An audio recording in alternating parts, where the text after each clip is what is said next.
O Evangelho de João inicia com uma apresentação do Senhor Jesus nos seguintes termos. No princípio era o Verbo estava com Deus e o Verbo era Deus. Ele estava no princípio com Deus, todas as coisas foram feitas por intermédio dele, e sem ele nada do que foi feito se fez. A vida estava nele, a vida era a luz dos homens. A luz resplandece nas trevas, e as trevas não prevaleceram contra ela. Mas na frente ele continua. O Verbo estava no mundo. O mundo foi feito por intermédio dele, mas o mundo não o conheceu. Mas a todos quantos o receberam, deu-lhes o poder de serem feitos filhos de Deus, a saber, aos que creem em seu nome, os quais não nasceram do sangue, nem da vontade do homem, mas de Deus. E o Verbo se fez carne e habitou entre nós, cheio de graça e de verdade, e vimos a sua glória, glória como do unigênito do Pai. A graça de Deus, de uma maneira superlativa, ela poderia ser vista no ministério do Senhor Jesus.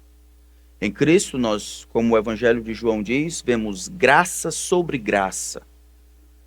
Vemos graça de uma maneira superlativa, uma graça que era não difícil de ser vista no Antigo Testamento, mas uma graça que aguardava a sua completa explicação quando Deus vem de cima para baixo, encarna, habita entre os homens em favor deles. A graça de Deus revelada em Cristo responde uma pergunta simples: como Deus pode salvar as pessoas? Mas é interessante que Jesus, ele nunca senta com seus discípulos, pelo menos não está narrado nos evangelhos. Ei, senta aqui, eu vou ensinar para vocês sobre a graça de Deus. Eu vou corrigir com vocês alguns conceitos errôneos sobre graça. Eu quero explicar o conceito de graça que eu estou trazendo. Nós não encontramos isso nos evangelhos, essa conversação, esse diálogo de Jesus para explicar aos discípulos o que era graça. Mas, mesmo assim, graça e verdade poderiam ser vistos em Cristo. Nas interações, nessas interações, nesses momentos em que Jesus lida com pecadores, que nós podemos perceber a identidade desta graça, a profundidade desta graça. E hoje, então, nós vamos aprender sobre a graça de Deus, que Jesus veio revelar, graça e verdade. No encontro que Jesus tem com a primeira pessoa que ele decide revelar a sua real identidade, ele como Messias. O texto nós já lemos, é João capítulo 4. E a mulher, sem nome, a mulher samaritana, revela a graça de Jesus de uma perspectiva diferente. Eu espero que a gente consiga entender que esta manifestação da graça, de novo, ela não vem por meio de uma explicação ou de um diálogo. Ela vem por meio da demonstração nas interações de Jesus com esses pecadores, com os vários pecadores de diversos níveis. E aí eu não queria dizer para vocês que eu estou esgotando o que esse texto pode ensinar sobre a graça de Deus. Então, para aqueles que vão estudar na quinta, eu quero ensinar para vocês 3 percepções sobre a graça de Deus que veio ao mundo por meio de Jesus Cristo. 3 aspectos, 3 maneiras de exemplificar o conteúdo, a natureza nova, a profundidade desta graça de Deus que veio revelada por meio de Cristo, na expectativa que isso ajude vocês a perceberem muitas outras coisas. A graça de Deus é a maneira como Deus salva os pecadores e deveria ser, entre nós pecadores agraciados, aquela que de todos resolve o nosso problema de letargia espiritual e a nossa indisposição para tratar com os outros com a mesma graça. Seria quase que hipocrisia nós recebermos de Deus e louvarmos ao Senhor por sua graça, mas continuarmos lutando para não exercermos graça com aqueles que nos ofendem, com aqueles que estão ao nosso lado, com aqueles que precisam. Graça necessariamente implica demérito. E é esse tipo de graça que o Senhor vem nos ensinar por meio dessa interação com essa mulher. Nosso texto começa fazendo uma mudança. Do versículo 1 até o versículo 4 é como se fosse só o pano de fundo. O que está acontecendo? Jesus estava realizando algumas coisas, realizando muitos milagres ali naquela região da Galileia. E aí ele tem que sair de onde ele estava para ir para a Judéia. depois de onde ele estava, ele volta para Galiléia. Isso está no versículo 3. O que acontece é que ele estava realizando alguns ensinos, as pessoas estão se voltando para Jesus, o ministério de João passou, as pessoas estão indo para Jesus e aqueles que estão indo estão sendo batizadas ali por meio dos seus discípulos. O primeiro aspecto dessa graça de Deus aparece no versículo 4. E era-lhe necessário passar pela região de Samaria. Ele quer sair, como o versículo 3 diz, deixar a Judéia e passar mais uma vez para a Galiléia. Então, Judéia é aqui embaixo, onde estava Jerusalém. A Galiléia era lá em cima, ali perto do mar da Galiléia. Ele está aqui embaixo. E o caminho mais perto é aqui pelo meio. Mas as pessoas, como a gente vai ver, naquela época não faziam isso. É como alguém que mora em Messejana e ele precisa chegar na Praia do Futuro. Então, a maneira mais rápida talvez fosse vindo pela Washington Soares, caminhando direto até dobrando lá na frente. Mas eles normalmente faziam contorno por fora, lá pelo Eusébio, contornando, pegando lá por fora até chegar na Sabiaguaba e aí voltar até a Praia do Futuro. Eles faziam isso porque eles acreditavam que os samaritanos eram um povo amaldiçoado, era um povo que não dava para viver entre eles, participar das suas festas, ou até das refeições, ou andar no seu território sem se tornar cerimonialmente impuro. A própria participação das suas comidas, das suas festividades, passar entre o seu território, era um território que deveria ser colocado de fora. Em 722, o Império Assírio tomou o reino de Israel e levou para muitas terras de lá. As pessoas dizem que ninguém sabe quem é quem. Eles se misturaram com outros povos, porque essa era a política dos assírios, desmembrar o povo para evitar insurreições. E por causa disso, esse povo foi mesclado. O povo judeu, no entanto, ele se manteve. Mas ele se manteve colocando sempre de lado aqueles que eram samaritanos. No entanto, o texto diz que era necessário que Jesus atravessasse Samaria. Não era necessário por causa da distância, porque era o caminho mais rápido, porque isso, historicamente, era rejeitado por aqueles que moravam ali perto, por causa desse problema cerimonial. Era necessário por outras razões. Que olhando de cima do que está acontecendo aqui, nós vamos ver, Jesus tinha um negócio, tinha algo para fazer ali em Sicar. Tudo isso pode ser demonstrado pela organização do próprio texto. O texto mostra Jesus caminhando, diz que ele chega lá cansado, no versículo 6, diz que ele chega perto do meio-dia, isso é, no horário quente, naquele lugar. O texto diz que ele estava sozinho, versículo 8, porque os seus discípulos tinham ido à cidade comprar os alimentos. E o texto diz que naquele momento, no versículo 9, ele encontra uma mulher perto do poço, que Jacó havia dado a seu filho José, ali perto de Sicar.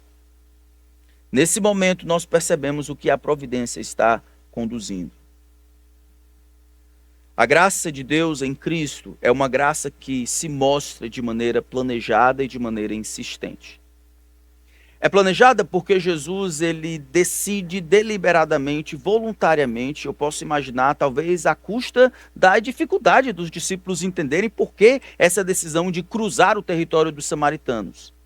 Mas quando ele inicia a conversa com essa samaritana, a maneira como ele conversa e a maneira como ela responde, não impacta de Jesus continuar insistindo para que o objetivo da sua viagem fosse alcançado, isto é, manifestar um tipo de graça diferente. Nosso texto diz no versículo 7 que é Jesus quem toma a iniciativa. Nisso veio a mulher samaritana tirar água, Jesus lhe disse, dê-me um pouco de água. Apesar de as pessoas às vezes considerarem isso aqui como sendo uma ordem, aqui aparece como um pedido mesmo. A gente sabe as razões. Jesus estava cansado, quente, então ele pede um pouco de água. Ele não tinha com o que tirar, ela mesma notou que ele não tinha com o que tirar, o poço era fundo, não dava para pegar com a mão, então ele normalmente pede água. A gente está vendo que de maneira natural ele está começando a conversa de maneira normal. Mas a maneira como ela responde a essa indagação, a esse pedido de Jesus, é no mínimo rude. Mesmo sem saber quem é Jesus, ela lembra daqueles limitadores de relacionamento que existiam entre judeus e os samaritanos. Ela diz assim, então a mulher, no versículo 9, perguntou a Jesus: como sendo um homem judeu pede água a mim, que sou mulher samaritana? Como você sendo um homem judeu? Aqui ela coloca dois problemas. Primeiro, como é que você fala comigo que sou uma mulher e você é um homem? E nós estamos aqui sozinhos? Isso era uma contravenção social. E dois, você é um homem judeu e eu sou uma mulher samaritana. Como você fala com alguém que é samaritano? Como é que você faz um negócio desse? Aqui ela não está colocando, dizendo que os judeus estão certos ou os samaritanos estão certos. Aqui ela está simplesmente ratificando que existe essa animosidade entre os dois e eu não estou fazendo absolutamente nada para reverter. Eu vou continuar esse negócio à medida em que ele aparece. Mas a graça de Deus demonstrada em Jesus, não somente planejada, era necessário para ele cruzar para encontrar esta única mulher e para ela revelar a sua identidade pela primeira vez, de maneira clara que ele era o Messias. Mas o que vem mais na frente é quando Jesus, ele não leva para o lado pessoal. Eu fico imaginando se você fosse alguém importante, alguém muito importante.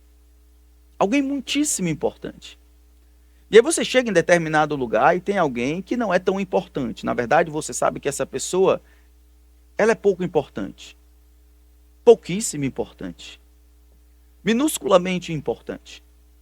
E aí você pede a ela, ou você, como sendo importante, você dá a oportunidade, digamos assim, que aquela pessoa exerça uma certa hospitalidade. Eu estou fora, eu chego na cidade, eu chego no lugar onde ela está, no ambiente em que ela está, chego no lugar dela, nas áreas dela, e eu peço para que ela me ajude, para que ela condescenda e possa compartilhar comigo uma necessidade básica como água. Mas essa mulher tem muita coisa no coração. Rixa, amargura, tem as limitações de um sistema, de uma amargura que dura há séculos, e ela se priva da oportunidade de servir alguém tão importante como você, nesse caso. Como você responderia?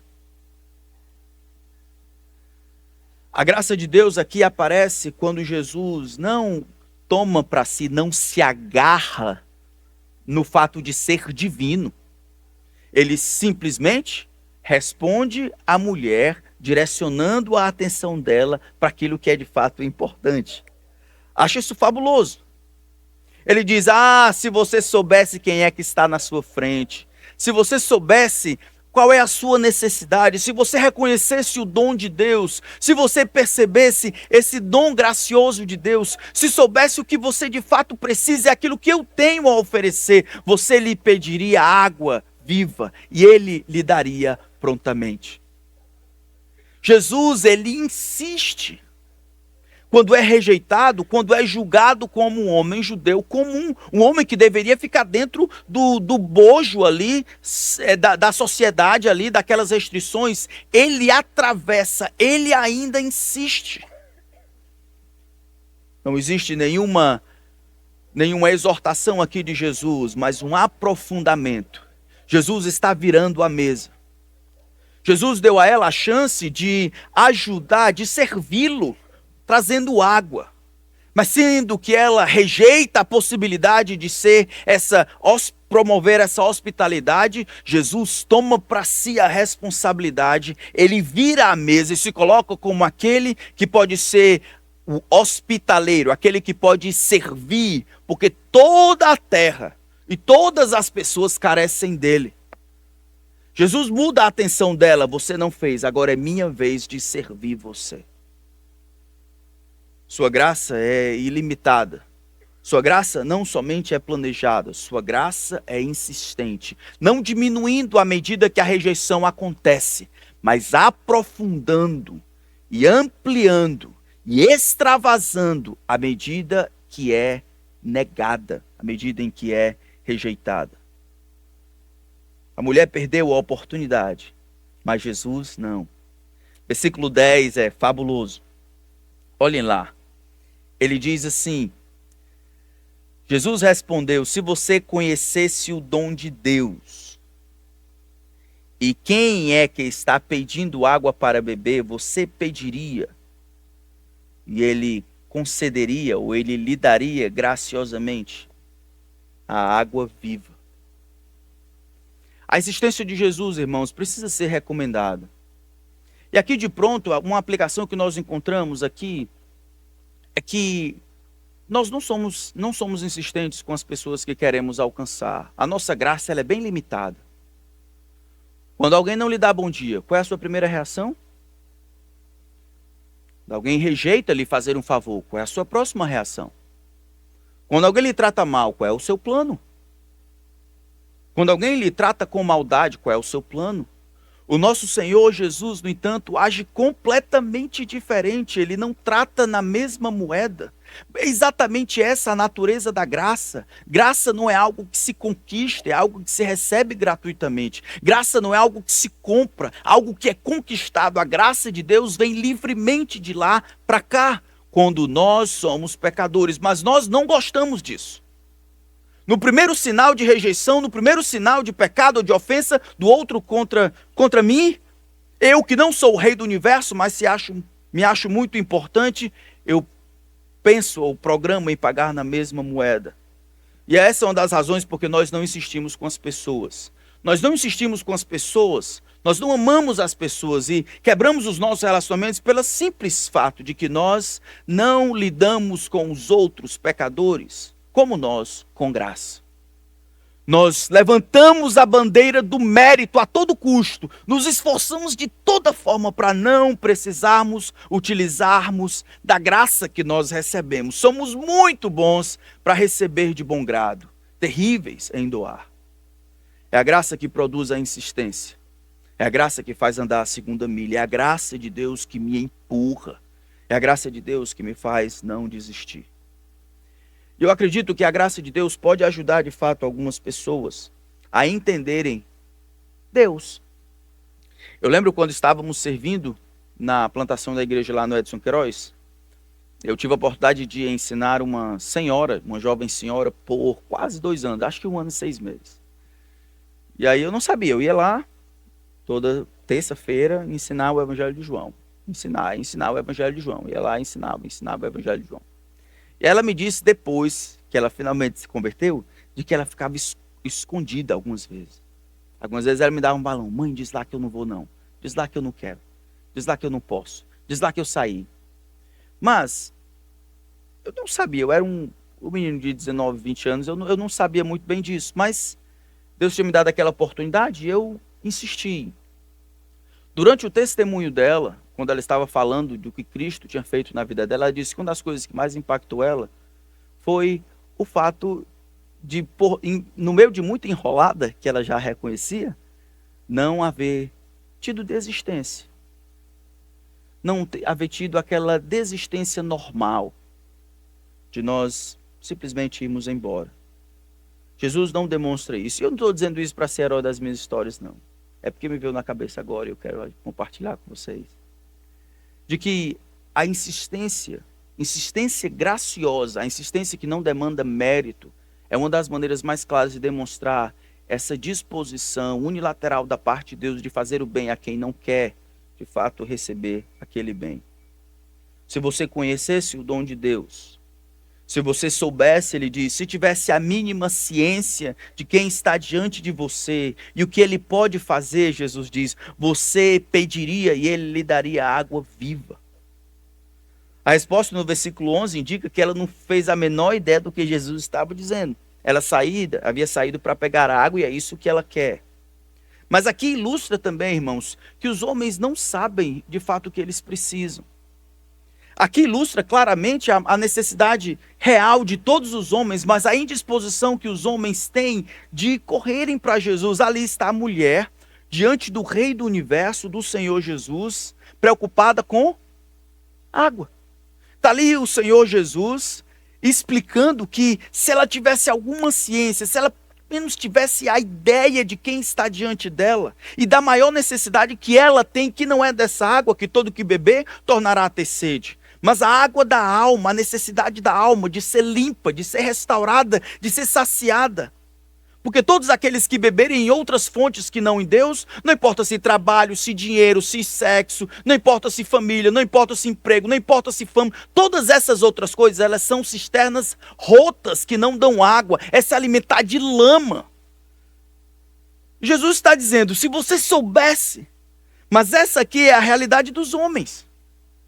Homens, mulheres chegam, eles podem almoçar com Jesus, poderiam estar diante do Rei do Universo, ali, o Senhor Jesus diante deles, pronto a dar para eles perdão, salvação, mas eles não pedem. E eles não pedem porque não veem. Eles não veem sua condição. Por isso que algumas pessoas podem ouvir sermões e sermões, ouvir a verdade do Evangelho, como esta mulher.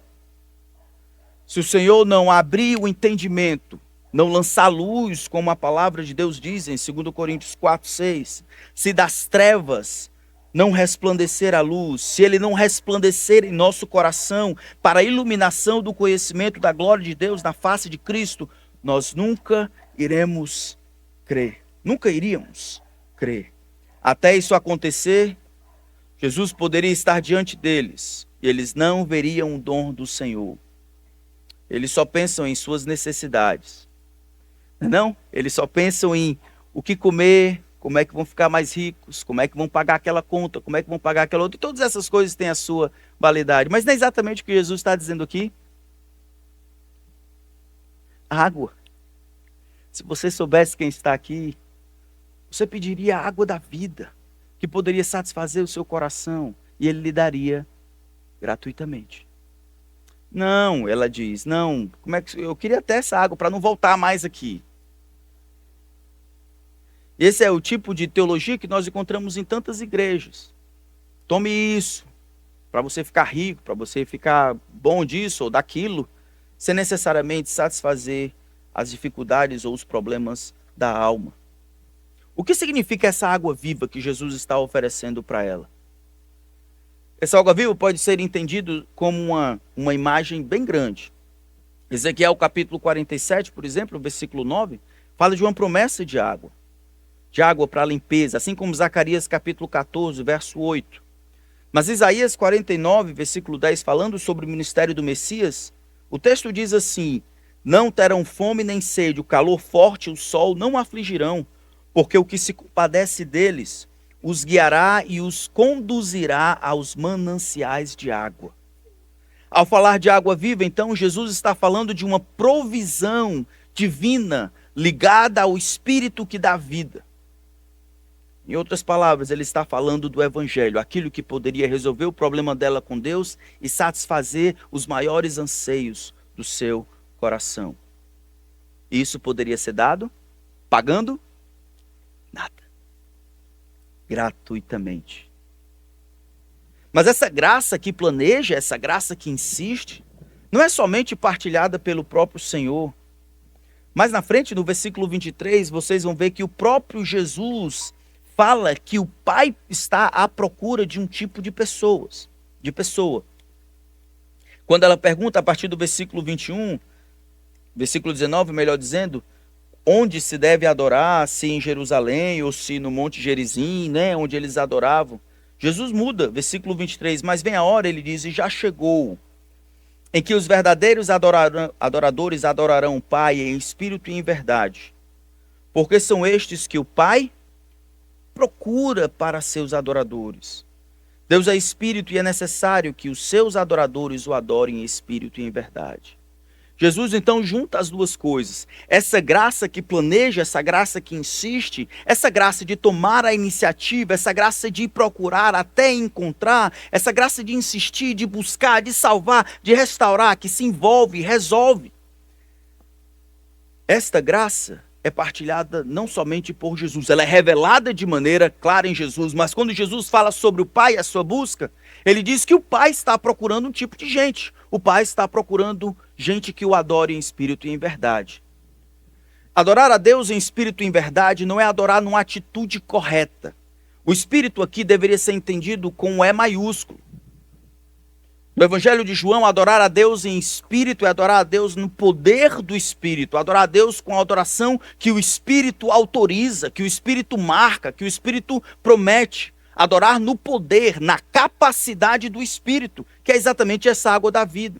E a verdade, adorar a Deus em verdade não é adorar a Deus de verdade. Adorar a Deus em verdade é adorar de acordo com a revelação que nos foi dada por meio de Cristo. Uma adoração que dá conta da maneira como Deus quer ser adorado. Que dá conta da autorrevelação de Deus por meio de Cristo, como Ele gostaria, como Ele deseja, como Ele planeja ser adorado. Ninguém pode adorar a Deus como a gente quer.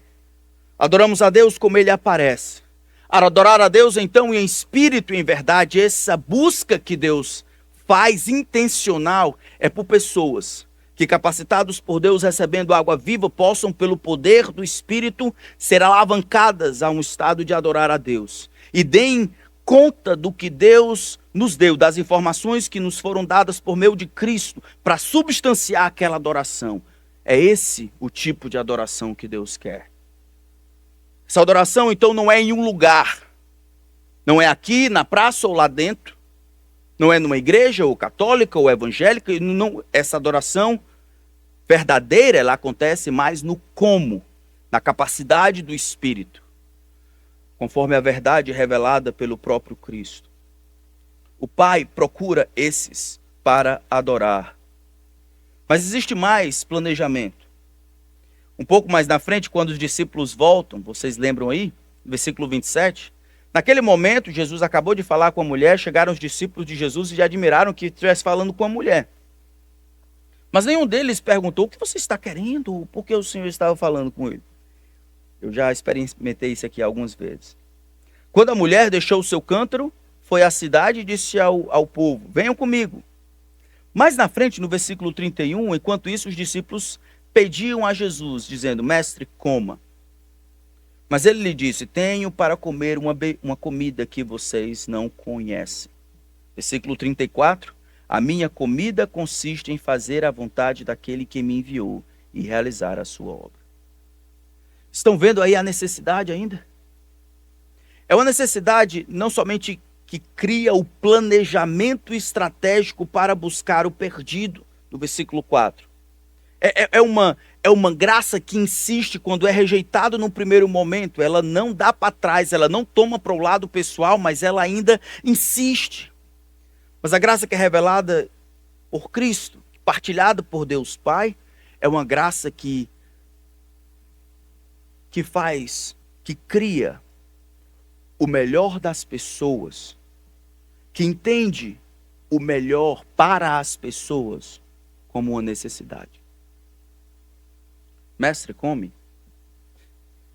Eu tenho uma comida para comer que vocês não conhecem. Eu tenho algo necessário. Eles estavam preocupados com Jesus. Eu tenho uma comida. Eu tenho algo para fazer tão necessário como comer, que vocês não conhecem, para variar. A minha comida, o que me mantém vivo, o que me alimenta, a minha necessidade número 1, a minha necessidade mais básica é, ele diz, fazer a vontade daquele que me enviou e realizar a sua obra. Nesse contexto inclui muitas coisas, mas nesse contexto aqui é buscar e salvar o que estava perdido. Por isso que mais na frente ele vai falar sobre a ilustração da colheita. Vocês acham que o campo, né, está demorando ainda falta 4 meses e tal? Não. Levantem os olhos, versículo 35. Vejam os campos, pois estão maduros para a colheita. Essa é a vontade de Deus. Então, ajudar as pessoas a conhecer a água da vida, ajudar as pessoas a serem colhidas, colocadas dentro do celeiro de Deus, não é algo, na cabeça de Jesus, não é algo opcional, não é um paliativo, não é uma coisa que se resolve num culto, não é uma coisa que se resolve num mês em que nós enfatizamos e oramos e jejuamos e imploramos. Não. Isso nunca será uma atividade normal ou um estilo de vida enquanto nós olharmos como facultativo quando nós considerarmos como algo necessário fazer o bem a essas pessoas, dando para elas o que de fato precisa, assim como comer é, ligando isso não a uma religiosidade, mas em cumprir a vontade do Pai, que de Deus foi dada a Jesus e de Jesus, como nós vemos aqui, é repassada para os seus discípulos. Esta é a vontade de Deus, esta é a comida que Deus nos dá. Enquanto isso não acontecer, nós sempre ficaremos felizes e empolgados nos meses de missões, mas isso não tem a tendência de perdurar. Será como aquelas promessas de dieta. Eu queria que nós copiássemos a graça de Deus, irmãos. Esse é o grande propósito.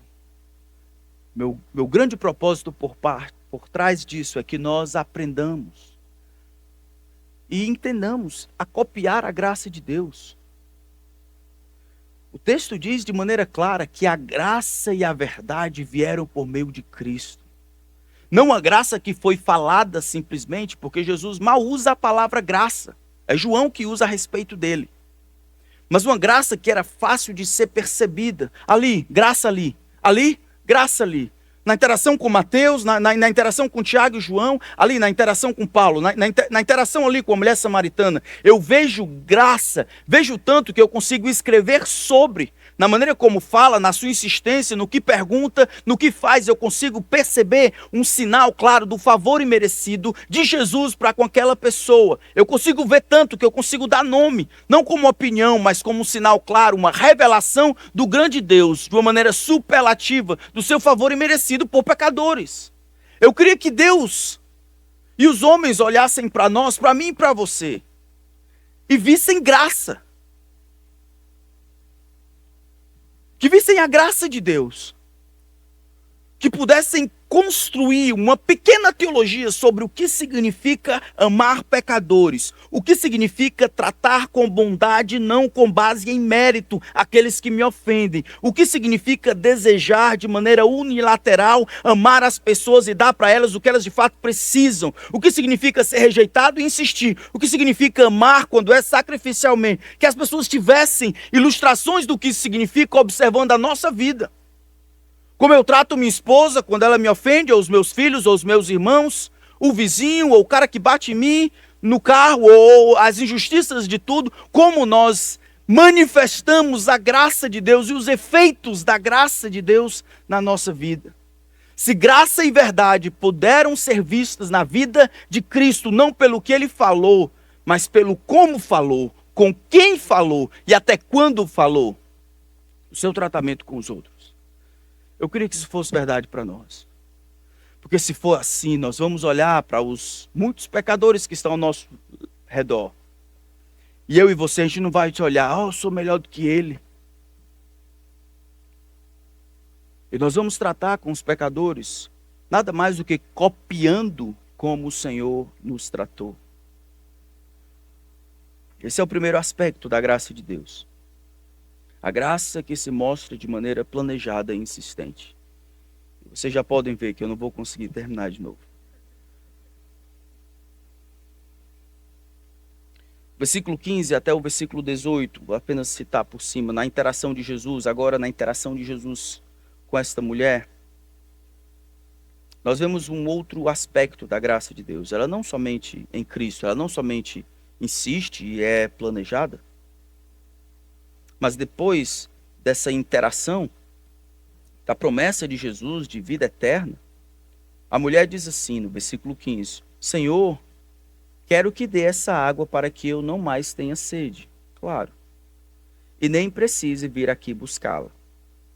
Jesus disse, vá, chame o seu marido e volte aqui. Ao que a mulher respondeu, não tenho marido. Jesus disse, você tem razão ao dizer que não tem marido, porque já teve 5. E esse que agora tem não é o seu marido. O que você disse é verdade. O que Jesus está fazendo aqui? Lembra que em Jesus, a graça e a verdade eram demonstradas. Graça sem verdade não tem poder. Graça sem verdade se transforma em outra coisa. A graça que nos foi revelada por meio de Cristo é uma graça que não vitimiza pecadores. É uma graça que não vitimiza pecadores. A situação daquela mulher, naquela cultura, provavelmente era difícil. Então, Jesus, ele falou sobre a água da vida, como será uma fonte para jorrar na vida eterna. A mulher gostou do assunto. Senhor, me dá dessa água. Ela diz, não, tudo bem, chama o teu marido e volta aqui. E aí a mulher responde, eu não tenho marido. Como que se tivesse encerrar a situação. Ela não fala sobre a sua questão, porque não é uma coisa que deveria ficar conversando, talvez. Mas ela simplesmente não tem um marido. Vamos terminar aqui o assunto. Jesus, ele, a partir daí, ele precisa confrontá-la. Naquela cultura, infelizmente, porque os homens haviam abandonado o ideal de Deus para a aliança matrimonial, ali em Gênesis capítulo 2, e demonstrada a sua seriedade nos primeiros 5 livros da lei no Pentateuco, os homens haviam criado uma fábrica sistêmica de divórcio. Os homens, os machos. Então eles se divorciavam de um. É isso que Jesus vai lutar em Mateus capítulo 19, dizendo, vocês não lembram o que Deus falou no início? Casamento é coisa séria. Por isso o homem deixa pai e mãe, se une à sua mulher, tornando-se os dois uma só carne. Eles não são mais dois, são uma. O que Deus ajuntou, que o homem não separe. E por haverem desprezado esse conceito da Bíblia, os homens haviam destruído a ideia de matrimônio. E aí esta mulher havia de alguma forma talvez sofrido no meio. Se divorciando, e uma mulher que era divorciada ficava normalmente sem amparo, sem ajuda, sem sustento. Ficava à mercê de muitas coisas. A gente não precisa acreditar que aqui Jesus está condenando uma prostituição. Ela não era, pelo menos o texto não diz que ela era uma prostituta, mas era uma mulher de fama desconfiável. Jesus está falando de uma certa promiscuidade, ou de uma ausência de relacionamento devido, de uma compreensão correta a respeito de matrimônio, de uma busca por satisfação a todo custo, ou de uma busca por amparo, por sustento, por provisão, ou de uma busca de um relacionamento. Toda essa ausência de controle revelada na quantidade de relacionamentos que ela buscou, pode nada mais demonstrar do que o desejo desenfreado de conseguir essas coisas que os relacionamentos às vezes promovem. Segurança, amor, respeito, proteção, atenção, carinho, serviço, direção, honra e todas essas coisas. E Jesus está dizendo, na busca por todas estas coisas, você tem ido até o final. Mas isso não está certo. A ideia de que Jesus está corrigindo e exortando está certa. Quando Jesus termina de falar isso, ela diz, agora vejo que você é profeta. Ela tinha dificuldade de achar que ele era maior, né? Estava se achando tal, acho que é maior do que Jacó, que nos deu esse poço. Agora ela reconhece que ele é profeta. Por quê? Porque na qualidade de profeta, Jesus não somente poderia predizer o futuro, ou falar a respeito de coisas ocultas que ela não tinha revelado, mas ela estava na qualidade de homem de Deus, denunciando o caráter daquela mulher como um caráter de uma pecadora. Por isso que ela vejo que o Senhor é um profeta. É um homem de Deus, falando a verdade de Deus, me confrontando com as coisas de Deus. A graça que é revelada em Cristo não vitimiza os pecadores. Os pecadores são coitados, mas não são vítimas de seus pecados. Eles podem ser até ingênuos, mas nunca inocentes. Eles podem ser até dignos de pena, mas nunca dignos de graça. Pelo contrário, na verdade, a notícia, ou a boa notícia do Evangelho é construída sobre más notícias. A boa notícia de vida é construída sobre o cadáver de todos nós que estávamos mortos em nossos delitos e pecados. A boa notícia do amor é construída sobre o ódio de um para com os outros e para nós mesmos, em Tito capítulo 3. Jesus deseja confrontar a mulher na sua vida de promiscuidade. Ao invés de justificar os erros por causa de uma vida difícil que ela poderia ter tido, ou as necessidades de proteção, sustento, afeto, respeito, honra e outras coisas, ele faz um parecer sobre a vida desta mulher. Isso está oferecido para você, ele diz. Você pode, se você soubesse quem é que está aqui diante de você, e soubesse a sua maior necessidade, quer ter o seu coração satisfeito, que nada nem ninguém, mulher, pode te dar. Sou eu que posso. Mas você precisa reconhecer a sua indisposição, a sua fissura e a sua gana para procurar satisfação em todas estas coisas. Para isso, Jesus confronta. Esse é o estado, irmãos, de toda a humanidade. Mas nós precisamos aprender que a pós-modernidade, que é o contexto que nós vivemos hoje, tem colocado muito peso sobre as nossas sensações, sobre as nossas dores, sentimentos, sobre as nossas necessidades, as nossas impressões, e tem descartado completamente a ideia de autoridade. Relativiza quase todas as verdades eternas, justificando qualquer coisa pelo desejo de ser feliz, ou porque aquilo está me fazendo sofrer, ou porque está sendo difícil, ou por causa das minhas muitas necessidades. Jesus não vitimiza pecadores. Porque se ele vitimizar pecadores, ele não vai conseguir perdoá-los. As vítimas não são responsáveis, e sem responsabilidade, o pecador não é assumido como pecador. E se o problema não é pecado, Jesus não é a solução. A vítima se exime das responsabilidades. Jesus deseja falar para as pessoas o que de fato as pessoas precisam ouvir. A psicologização da sociedade tem inocentado de quase todas as coisas. Se você é preguiça, você tem um problema. Síndrome, falta de vontade pela presença dos outros, preguiça, pedofilia, roubo, promiscuidade, divórcio e muitos outros pecados. Tudo consegue ser justificado por determinadas vontades, necessidades, problemas, traumas. Sabe por que eu adulterei? Porque a minha esposa era chata e eu não me ajudava. Difícil demais a minha vida, muito chata. Não aguentava mais aquilo. E apareceu essa pessoa no trabalho, eu estava... Meu marido não me dava atenção, eu estava carente. Ele não cuida de mim, é por isso que eu não obedeço aos meus pais, eu não faço isso ou aquilo. Sabe por que nós cometemos sexo antes do casamento? É porque a pressão de todo mundo, e todo mundo faz isso, e aí se criou uma forte pressão contra nós, e nós acabamos entre as nossas necessidades, entre os nossos sofrimentos, entre as nossas impressões, entre os nossos desejos e a palavra de Deus. Nós ficamos com a palavra de Deus. Você não é vítima quando escolhe deliberadamente seguir o conselho do seu coração em oposição clara à verdade de Deus. É por isso que, se você não se arrepender, você vai para o inferno. Não existem vítimas no inferno. As pessoas vão para lá porque deliberadamente, contra o que Deus diz, elas deliberadamente vão contra e querem seguir o seu próprio coração, querem justificar. É isso mesmo, é o que eu gosto, é o que... Não é não? Entre o seu plano de ação, entre a sua vida e a palavra de Deus, você fica com a palavra de Deus. Para Jesus, você não é uma vítima. E a graça de Deus não torna você uma. E o último aspecto destas graças que nós encontramos em Cristo, não somente essa revelação da graça por meio de Jesus, ela é intencional e planejada. Ela não vitimiza os pecadores, mas fala para eles a verdade, mesmo que em amor.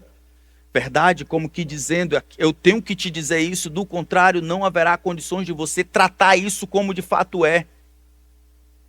Em Cristo a graça se mostra não com favoritos. A graça de Deus não tem favoritos, apenas favorecidos. É exatamente o que acontece aqui.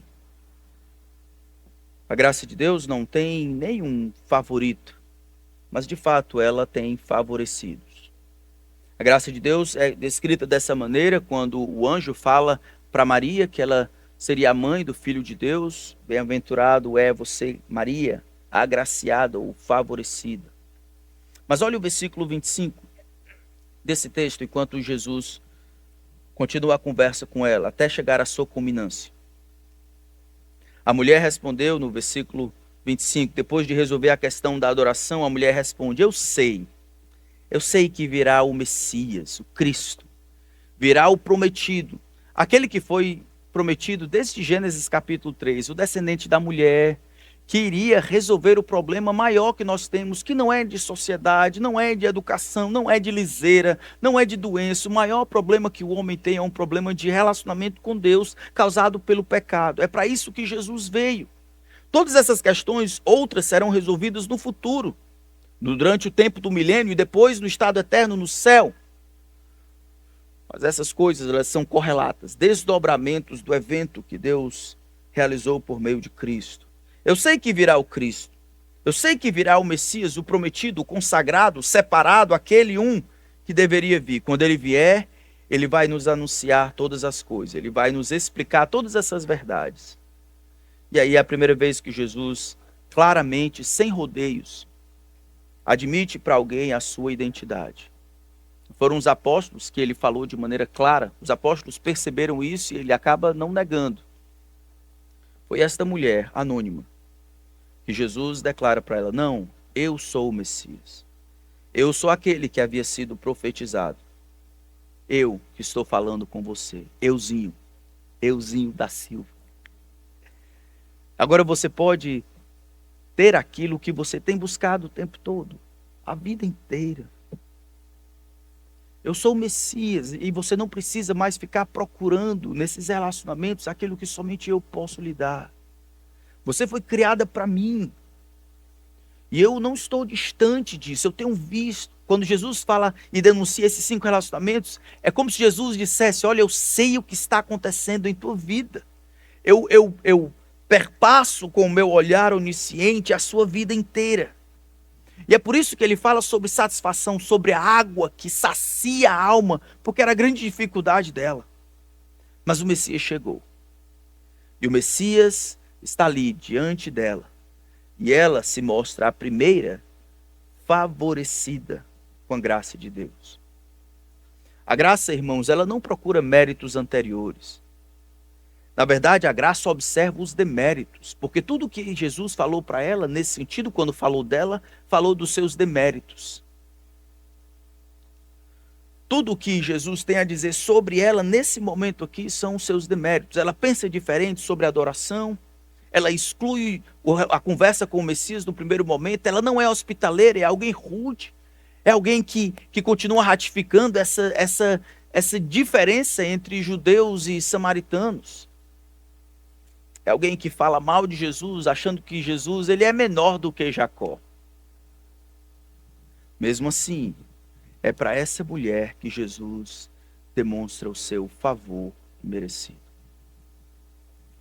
Graça não procura méritos anteriores para ser comunicada. Se ela fizer isso, a graça deixou de ser graça. Romanos capítulo 4, versículo 4, Deus diz: ora, para quem trabalha, o salário não é considerado como favor, mas como dívida. Se a graça, para que seja começada, para que seja comunicada, ela procura determinados méritos anteriores, então a graça deixou de ser graça. Jesus transpõe aqui um limite racial, samaritanos e judeus. Jesus transpõe o limite social. Naquela cultura, as pessoas achavam que conversar com as mulheres era perca de tempo. Não por autorização divina, mas por perversão das pessoas. Assim como a gente pode pensar, aquelas pessoas que nós encontramos, vizinhos, aquela que você tem orado talvez, ou conversado bastante tempo, amigos, pai, mãe, tio, primo, avô, filho, você pensa assim: rapaz, é perca de tempo. A graça de Deus não espera encontrar ou demandar méritos para que ela seja acionada. A graça de Deus não tem favoritos, ela apenas tem favorecidos. Apenas algumas aplicações, irmãos, para nós terminarmos aqui. A vida de Jesus explicava e aprofundava o conceito de graça. Ele fez exatamente o que foi profetizado fazer: revelar graça e verdade. Não por aquilo que falou explicitamente sobre graça, mas principalmente por aquilo que fez. A maneira como ele lidou com os pecadores, os desprezados e desprezíveis, aqueles sem esperança, foi o grande painel para explicar o conceito de graça. E os agraciados deveriam tomar para si o mesmo modus operandi. Mais do que termos o conceito de graça memorizado como graça é um favor imerecido de Deus, deveríamos nos concentrar em replicar o que o nosso Senhor Jesus fez, por sublinhar a sua graça para conosco, sendo graciosos para com os pecadores, os desprezados e os desprezíveis, aqueles sem esperança, os inimigos, aqueles que nos ofendem. Mas nós lutamos com todas as nossas forças para não sermos graciosos com os outros. Gostaríamos muito de tratarmos os outros com base no mérito. Ele é um bom filho e eu o amo. Ela é uma boa esposa, esposa que me ajuda, eu a amo. Ele é um marido do estilo de Jó, eu amo. Mas isso não é mostrar graça. Isso não é replicar em nada aquilo que Jesus fez. Nós só vamos replicar, a gente precisa entender, só vai replicar a demonstração da graça que nos veio por meio de Cristo quando houver demérito. É quando existe pecado dos meus filhos, ofensa dos meus vizinhos, dos colegas de trabalho, do patrão, dos colaboradores, da esposa, que eu consigo então responder de uma maneira divina. Sem desistir, mas insistir. Sem ter favorito ou não, mas favorecendo com graça. Fazendo aquilo que o Senhor fez por nós. Ele é uma pessoa difícil, alguns dizem. Ele precisa de graça, irmãos. Ele é um vizinho chato, então ele precisa de graça. Ela é uma irmã que me ofendeu. Ela precisa de graça. Eu sei o que isso significa. Então nós sabemos o que devemos fazer. Mas nós lutamos para não copiarmos o exemplo do nosso mestre. Precisamos tomar isso aqui a sério. E explicar a graça de Deus foi exatamente o que ele planejou na salvação. Explicar a graça de Deus com as nossas atitudes. Em segundo lugar, a gente precisa lembrar que graça não significa faltar com a verdade. Não significa ignorar os pecados dos outros. Podemos até escolher ignorar o insulto. Como Provérbios diz, que o sábio ignora o insulto. Mas não podemos deixar de tratar com os outros em seus erros. Do contrário, essa graça incentiva a libertinagem. Se quisermos copiar o exemplo do nosso Senhor, precisamos desenvolver a habilidade de falar a verdade em amor e confessar o orgulho e a hipocrisia de demandar merecimento das pessoas para receberem o meu amor, enquanto nós de Deus só esperamos graça e misericórdia. Devemos ter cuidado quando somos seletivos com a nossa graça. Tiago já falou que a fé em nosso Senhor Jesus Cristo não se coaduna com a parcialidade. Jesus, ele transpõe os limites que foram estabelecidos por essa cultura pecaminosa, como nós temos aqui. Daqueles que são fedidos, daqueles que são pobres, daqueles que são ignorantes, daqueles que têm um mau hálito, daqueles que não têm a mesma coisa que eu, daqueles que não têm a mesma educação, que não gostam das mesmas coisas. Se você quiser mostrar graça e exemplificar o que o Senhor Jesus fez por você, são esses que você deve procurar e não os outros. A graça de Deus, irmãos, nos ajuda e nos protege na nossa tendência à parcialidade e o favoritismo. Todos temos expectativas sobre tudo. Nós temos determinadas expectativas sobre tudo, de molho de comida, a roupa, tempo, pastor, gente, casamento, filhos, parentes, estudos, governo, tudo mais. Nós lançamos determinadas expectativas. Nós precisamos aprender a agir com graça. Os méritos têm o seu lugar, mas nunca na condição de demonstrar a minha bondade. Se a única maneira de espremer a minha bondade para fora é movido por um mérito, não existe nada mais distante do que aquilo que Deus fez por nós na cruz. Pense em alguém, então, que você pode orar. Pense em alguém que você quer planejar a pregar o Evangelho. Pense agora. Vamos baixar nossas cabeças. Pense nos relacionamentos que nós temos tido. Pense no que tem motivado. Pense na última vez que você tratou alguém com graça. Que você consegue lembrar de maneira positiva. Ele, ela, me ofendeu, não fez o que eu gostaria, fez o completamente oposto. E eu tive a oportunidade de agir como meu Senhor. Agindo, conquistando o mal com o bem. Neutralizando o mal com o bem. Agindo com graça. É assim que o Senhor será glorificado. A graça de Deus revelada em Cristo somente se mostra de maneira planejada e insistente. Esta graça em Cristo, ela nunca vitimiza os pecadores como se eles não fossem responsáveis. E essa graça em Cristo, ela não tem favoritos, apenas favorecidos. Vamos orar silenciosamente, enquanto ouvimos um pós-lúdio. Dentro de alguns instantes eu vou orar. E depois estamos despedidos.